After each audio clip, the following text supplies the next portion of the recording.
Hello दोस्तों, Rana classes में आपका स्वागत है। तो आज मैं आपको एमवीआई, ईएसआई और एसआई तीनों में क्या डिफरेंस है, तीनों में क्या समानता है और तीनों में सबसे बेहतर कौन है और तीनों के कार्य पद्धति, तीनों के वेतनमान, तीनों के लिए योग्यता क्या चाहिए, तीनों में सबसे बेहतर कौन है, तो इसके बारे में बताऊंगा। तो इस वीडियो को शुरू से अंत तक देखेंगे।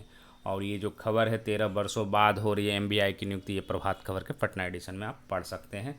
तो प्रदेश में एमवीआई की कमी, भारी कमी है। 13 वर्षों से नियुक्ति नहीं होने के कारण कई जिलों में उनके पद खाली पड़े हैं। नतीजा, कई एमवीआई पर एक से अधिक जिलों का प्रभार है और सब मिलाकर 1 लाख से अधिक वाहनों के फिटनेस को परखने और उसे प्रमाणित करने का बोझ है। लेकिन अब अधिक दिनों तक वह स्थिति नहीं रहेगी। 90 एमवीआई की नियुक्ति होने वाली है, जिसके लिए बीते सप्ताह बीपीएससी ने आवेदन की प्रक्रिया शुरू की है। इससे व्यावसायिक गाड़ियों के फिटनेस जांच का सत्यापन बेहतर ढंग से हो सकेगा।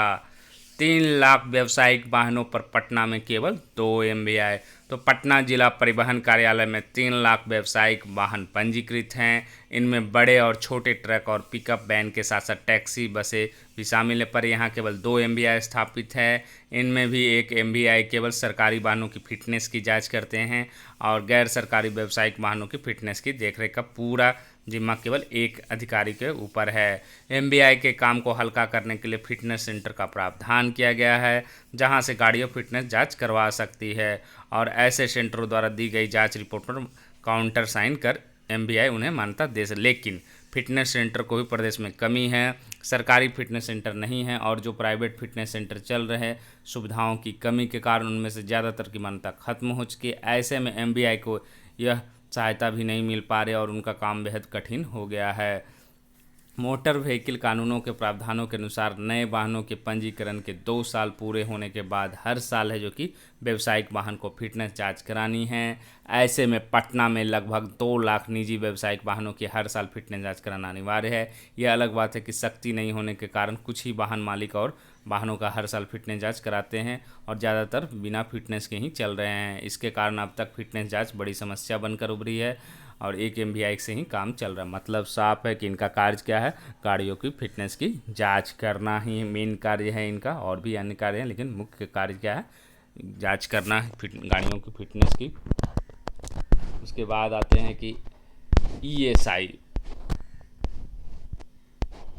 तो अब एमवीआई के बाद आते हैं ईएसआई, इन्फोर्समेंट सब इंस्पेक्टर की जो परीक्षा हुई थी, ये जो वैकेंसी निकली थी वो 212 पदों की निकली थी और ये कितने एमवीआई, 90 पदों की है। और एसआई की कितने निकली थी, तो एसआई की लगभग 2500 सीटें जो निकली थी। मतलब तीनों जो में क्या डिफरेंस है, क्या समानता, तो तीनों का समानता क्या है, तो तीनों में जो लेवल 6 वेतन है, मतलब 35,900 से शुरू होगी। तीनों लेवल 6 की ही पोस्ट है। तो फिर आप कह सकते हैं कि तीनों है जो कि अलग अलग क्यों निकली, एक साथ क्यों नहीं निकली, तीनों में इंस्पेक्टर लगा हुआ, क्योंकि 2 जो हैं परिवहन विभाग से और एक प्रशासनिक व्यवस्था से संबंधित है। तो 2 जो हैं आपको बीपीएसएससी से निकलता है और कौन कौन निकलता है, वो बिहार दरोगा और ईएसआई। और मोटर व्हीकल, ये जो मोटर व्हीकल इंस्पेक्टर है, ये बीपीएससी पहले किससे निकला था 2007 में, तो कर्मचारी चयन आयोग द्वारा है जो कि निकला था। ये 2007 में निकला था, 13 वर्ष 20 में निकला बीपीएससी के थ्रू। तीनों में योग्यता क्या अंतर है, तो 2 की योग्यता सेम है। आपको स्नातक चाहिए, किसकी किसकी, ईएसआई और बिहार दरोगा की। और इसमें क्या चाहिए आपको, ऑटोमोबाइल जो डिप्लोमा किए हुए हैं या मैकेनिकल में जो डिप्लोमा किए और ड्राइविंग लाइसेंस चाहिए। तो अंतर है। और कह सकते हैं कि सबसे ज़्यादा जो सीटें किस में गिरती है, मतलब शायद सबसे ज़्यादा फॉर्म किस में होता है, तो बिहार दरोगा में भरते हैं। उसके बाद ईएसआई की सीटें कम हैं, 212 है। और इसमें और भी कम 90 सीटें हैं, क्योंकि डिप्लोमा वाले ही भर सकते हैं, इसमें बीटेक वाले नहीं भर सकते हैं। तो ये जो है ये सभी के लिए नहीं है एमवीआई, सिर्फ इन्हीं और स्नातक, क्योंकि बहुत संख्या में लोग पास रहते हैं। तो ये रही आपको ग्रेजुएशन। और तीनों आयोग भी दो, मतलब तीनों के आयोग भी अलग अलग हैं। अब बात है कि फिजिकल किस में होती है, तो फिजिकल जो है आपको इसमें नहीं होगी, मोटर व्हीकल इंस्पेक्टर में है जो कि आपको नहीं रहेगी। और उसमें जो है आपको दोनों में है जो कि आपको दौड़ना है, कूदना है, लंबी कूद है, ऊंची कूद है। तो बिहार दरोगा और ईएसआई में और तीनों में जो कि एग्ज़ाम का पैटर्न है जो कि दो तो लगभग सेम ही हैं। तो हालांकि पैटर्न में अलग अलग है, फिर उसमें भी प्रक्रिया है जो कि ईएसआई में बढ़ जाती है। तो तीनों में जो कि आपको लेवल 6 ही वेतनमान है। और जहाँ तक बात है कि सबसे बेहतर कौन है, एमवीआई की ईएसआई की बिहार दरोगा, तो प्रशासनिक दृष्टि से आपको लगता है कि मुझे पावर है, तो ये जो दोनों है ये परिवहन विभाग से संबंधित है। आपको कौन कौन, ईएसआई और एमवीआई। और वो जो है आपको बिहार दरोगा प्रशासनिक व्यवस्था से। तो उसमें अगर अगर पावर की बात करें तो बिहार दरोगा ही बेस्ट है। अगर क्योंकि ये दोनों जो सिर्फ गाड़ियों की देखरेख में ही लगे रहेंगे और इससे ज़्यादा इनका वर्क नहीं है और बस लिमिटेड है। उसमें है कि आप प्रशासनिक व्यवस्था में आपको पावर है, बहुत सारे अन्य बहुत सारे पावर है। तो निश्चित रूप से बिहार दरोगा है इन मामलों में श्रेष्ठ। वेतनमान में तो तीनों बराबर है, इसीलिए आप कह नहीं सकते कि हाँ किस में जो कि प्रक्रिया है जो कि ज़्यादा आसान, ज़्यादा चांसेस है जो कि सिलेक्शन हो। अगर आप डिप्लोमा किए हुए हैं ऑटोमोबाइल और मैकेनिकल, तो इसमें जो कि आपको ज़्यादा संभावना है रिजल्ट। लेकिन आप अगर नहीं किए हुए हैं, ग्रेजुएशन है, तो बिहार ईएसआई और इसमें किसमें ज़्यादा चांसेस है, क्योंकि सीटों की संख्या बिहार दरोगा में ज़्यादा है, तो उसमें है जो कि आपको ज़्यादा समय, ईएसआई में थोड़ी कम संभावना, क्योंकि चरण भी है जो कि प्रक्रिया भी है जो कि बिहार दरोगा से एक चरण ज़्यादा है। तो टफेस्ट कौन है, सबसे ज़्यादा जो क्वालिफाई करने में सबसे ज़्यादा परेशान करेगा कौन, ईएसआई। लेकिन सबसे ज़्यादा आसान कौन रहेगा, तो बिहार दरोगा रहेगा, क्योंकि उसमें सीटों की संख्या काफ़ी ज़्यादा है। तो उसके आलोक में भी आप कर सकते हैं। तो ये रहा इनके कार्य जो है आपको देख रहे हैं। मोटर निरीक्षक एवं प्रवर्तन तंत्र के अवर निरीक्षक या निरीक्षक जो भी रहे, संबंधित जिले में जिला परिवहन पदाधिकारी का सामान्य, मतलब ये जिला परिवहन पदाधिकारी के अंदर में रहेंगे, एमवीआई हो या जो इन्फोर्समेंट सब इंस्पेक्टर हो। ये पुराना चिट्ठी है। तो क्या है, प्रवर्तन अवर निरीक्षकों के लिए, मोटर यान निरीक्षकों हेतु के लिए निर्धारित वाहन भाड़ा की दर के आधार पर एक एक जीप उपलब्ध कराने का, मतलब दोनों को जीप निर्धारित होगा। इसके अतिरिक्त प्रवर्तन अवर निरीक्षक जो चेक पोस्ट पर प्रतिनियुक्त हैं, इनके लिए चेक पोस्ट पर रोटेशन के आधार पर है जो कि आवश्यकता अनुसार वाहन उपलब्ध कराई जाएगी, ताकि जांच चौकी पर है जो कि जांच कार्य है जो कि कर सके। तो मतलब क्या है कि इन लोगों की जो पोस्टिंग जनरली होती है वो चेक पोस्ट पर भी होती है, क्योंकि गाड़ियों को चेक पोस्ट करना है। उसके बाद देखिए आप और क्या क्या है, विभागीय चेक पोस्टों पर 3 पालियों हेतु कम से कम 3 परिवर्तन निरीक्षकों का प्रतिनियुक्ति की जाएगी। वैसे जिलों जीटी रोड अथवा राष्ट्रीय उच्च पथ में 2 परिवर्तन निरीक्षकों की नियुक्ति की जाएगी, प्रतिनियुक्ति। तो मतलब क्या है कि आपको चेक पोस्ट पर दोनों की नियुक्तियां हैं जो कि होती है। राजस्व संग्रहण करना है जो कि इन लोगों का जो कि टारगेट होता है।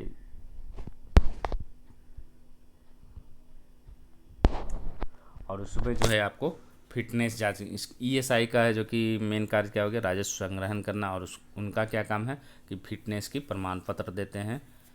और ये दोनों जो कि परिवहन विभाग से संबंधित हैं, और दोनों जो हैं आपको डीटीओ के अंदर रहते हैं। किसके अंदर रहेंगे, डीटीओ, जिला परिवहन पदाधिकारी।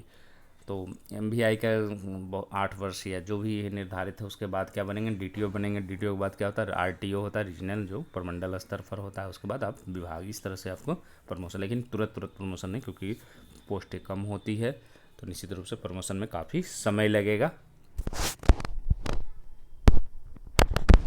और देखते हैं ये जो प्रशिक्षण जो है आप किसकी देख रहे हैं, मोटर यान निरीक्षक के पुराना लेटर जो 7 वाले की 12 में जो ज्वाइनिंग हुई थी, तो आप देख रहे हैं कुछ के ये वेबसाइट पर भी मिलेगा। तो प्रशिक्षण स्थल कहाँ कहाँ इनका मोटर व्हीकल का होता है, तो प्रशिक्षण का विषय भी दिया हुआ, वाहन एवं सारथी सॉफ्टवेयर प्रशिक्षण, ये बेली रोड पटना में दिया गया था। चालक ड्राइविंग टेस्ट की प्रक्रिया है जो कि वेटनरी कॉलेज फुलवारी सर्विस, ये पुराना लेटर है।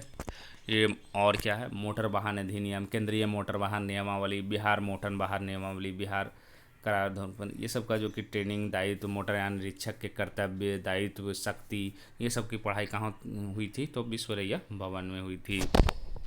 फिर डीलर पॉइंट रजिस्ट्रेशन इत्यादि जिला परिवहन पदाधिकारी का वाला। तो ये आप देख रहे हैं कि डेट वाइज डेट है जो कि इसमें दिया हुआ है। मोटरयान निरीक्षक परिवहन विभाग के पद पर है जो कि योगदान दिया इनके निर्वहन हेतु। ये प्रशिक्षण कार्यक्रम है इनका।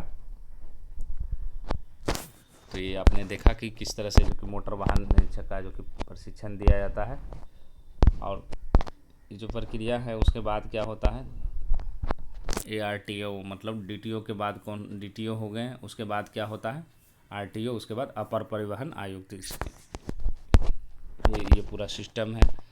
और क्या है, नव नियुक्त प्रवर्तन अवर निरीक्षक को व्यवहारिक प्रशिक्षण, इसमें क्या क्या होता है, व्यवहारिक प्रशिक्षण जिला परिवहन कार्यालय में है जो कि 1 दिन लेना है, मोटरयान निरीक्षक के साथ है जो कि 2 दिन लेना, प्रवर्तन पदाधिकारी के साथ 2 दिन, चेक पोस्ट पर 6 दिन, कोषागार एवं बैंक में है जो कि 1 दिन, पुलिस लाइन एवं थाना में 1 दिन, परिवहन विभाग संबंध motor training school fitness centre प्रदूषण में 1 दिन, प्रदूषण जांच पटना के लिए 2 दिन, मुख्य न्यायिक दंडाधिकारी कार्यालय में 1 दिन, जिला अधिकारी पुलिस अधीक्षक कार्यालय में, मतलब 18 दिवस है जो कि ये जो कि है पुराना, हालांकि ये पुराना है लेकिन ये बिहार सरकार का परिवहन वेबसाइट पर आप भी देख सकते हैं। तो ये आपको 18 दिन का जो कि फील्ड वाला जो कि आपको ट्रेनिंग करना पड़ेगा। तो मोटर व्हीकल इंस्पेक्टर के कार्यों में तैनाती के क्षेत्र या ये जो है कि सहयोग देना है, सुगम व्यवस्था में अंतर्राज्यीय परिवहन जो भी है, परिवहन से जुड़े कानूनों एवं नियमों के अंतर्गत विभिन्न वाहनों की जांच करना एवं किसी भी अनियमितता की स्थिति आवश्यक जुर्माना या वाहन जब्त करना, परिवहन से जुड़े नियमों के पालन को सुनिश्चित कराना, अपने क्षेत्र में राज्य परिवहन से जुड़े कार्यों की रिपोर्ट बनाना और संबंधित अधिकारी को निर्देशों के अनुसार कार्यों की समीक्षा करना इनका जो कि काम है।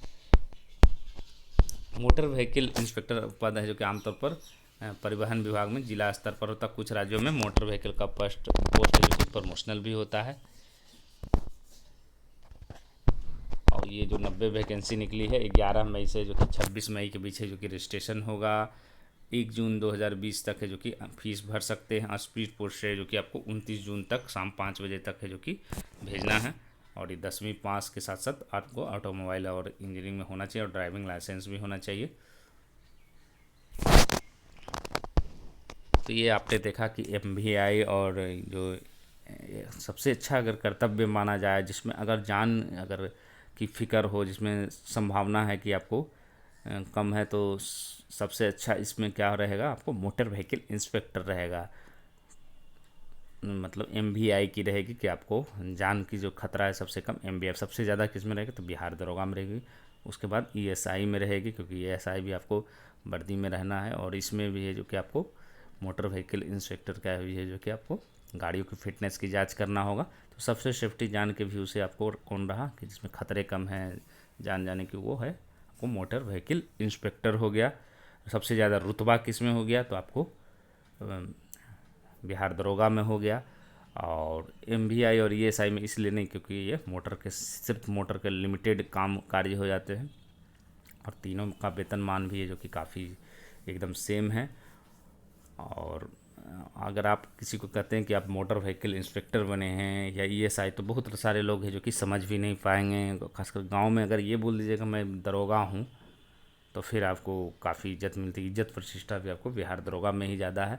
और जहाँ तक बात है बिहार दरोगा मेंस, तो जुलाई अगस्त में ही संभावना, जैसी धीरे धीरे कॉलेज और अपने आज के अखबारों में भी पढ़ा हुआ, कॉलेज और जो विश्वविद्यालय हैं उसके कार्यालय खोले गए हैं। अब धीरे धीरे जो कि प्रक्रिया शुरू होगी तो आपको जुलाई और अगस्त में निश्चित रूप से मुख्य परीक्षा बिहार दरोगा की। और ESI जो बहुत सारे लोग अभी भी पूछ रहे हैं क्या 17 मई को होगा, 17 मई को किसी भी हालत में नहीं हुआ क्योंकि लॉकडाउन चल रहा है, इसलिए आपको इस पर बिल्कुल विचार नहीं करना है। और जहाँ तक बात है कि सेट प्रैक्टिस की, तो अब सेट प्रैक्टिस है जो कि कंटिन्यू है जो कि करते रहें। और जहाँ जितना आप प्रैक्टिस करेंगे उतने जो कि आपका रिजल्ट होने की संभावना काफ़ी बनी रहेगी। तो इसी के साथ धन्यवाद।